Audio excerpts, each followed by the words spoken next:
ఇది తమలపాకు లాగే ఉందండి, కానీ ఇది మిరియాలు.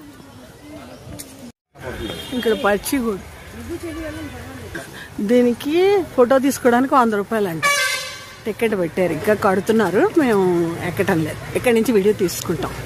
అదిగానండి ఇక్కడ ఒక వ్యూ పాయింట్ లాగా అనమాట. చెక్క మీద నుంచి కింద రోడ్డు కనబడుతుంది. ఇది కూడా బాగుంది. అది కడుతున్నారు, చెప్పాను కదా. అది పైకి కాఫీ తోటలు అనమాట. ఇక్కడ ఈ కాఫీ తోటలోని వుడెన్ బ్రిడ్జ్ అదంతా ఓపెన్ చేసింది ఎవరు అనుకుంటున్నారు? మన ఉప ముఖ్యమంత్రి పవన్ కళ్యాణ్ గారు అనమాట. అక్కడ బోర్డు కూడా పెద్దది రాసింది, అదే చూసాం, వచ్చేసాం, అంతా బయటకు వచ్చేసాం అనమాట. కార్లు ఆగి ఉన్నాయి చూడండి ఈ కాఫీ తోట.